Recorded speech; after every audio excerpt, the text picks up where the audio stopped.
আজকে আমি ডায়েরির মধ্যে একটা ছবি আঁকবো ঠিক করেছি। তো প্রথমেই আমি একটু ডায়েরির পেজটাকে একটু রং করে নিয়েছি।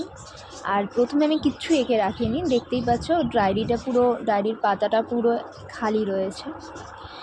তো আমি রং দিয়েই চেষ্টা করবো পুরো ছবিটাকে আঁকার। প্রথমেই আমি সবসময় শুরু করি আইব্রো দিয়ে। এটা মানে একটু প্র্যাকটিস করতে করতে অভ্যাস হয়ে যাবে। আর চোখটা সবসময় মনে রাখবে যে দুটো চোখের মাঝখানে যে গ্যাপটা হয় তো সেম হয়, একই মাপের দুটো চোখ আর মাঝখানে গ্যাপটা থাকে। এইটা আমি মাথায় রেখে ছবিটা সবসময় আঁকার চেষ্টা করি।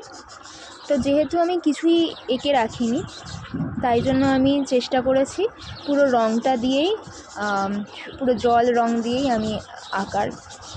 যেহেতু আমি ক্যামেরাটা সেট করে রাখি না, তাই জন্য আমি সবসময় সব কিছু দেখাতে পারি না, কিন্তু বুঝতেই পারছো আমি যখনই আঁকছি একটু চেষ্টা করছি তোমাদের সাথে দেখানোর।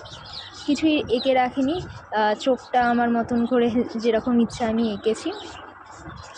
আমি ভেবেছিলাম যে এটা একটা অন্য কালার, ব্ল্যাক করব না চোখের মণিটা, তাই জন্য আমি গ্রিন আর ব্লু কালারের একটা কম্বিনেশনের একটা চোখ এঁকেছি। আর আমি চেষ্টা করেছি এটাকে পুরোপুরি অরেঞ্জ কালারের রাখার, কারণ এটা আমি ভেবেছিলাম যে এটা একটা অন্ধকারের মধ্যে কারোর মুখ দেখা যাচ্ছে সেরকম একটা মেয়ের মুখ আঁকতে। তাই জন্য আমি অন্ধকারে যেরকম মুখের কালারটা অনেকটা অরেঞ্জিস থাকে, অরেঞ্জ কালার থাকে, তো সেই রকমভাবে আমি আঁকার চেষ্টা করেছি।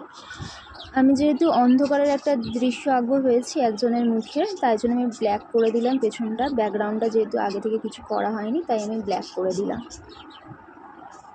আমি একটা চোখের ময়ূরের পালক রেখে দিয়েছি, কেমন লাগছে বলো।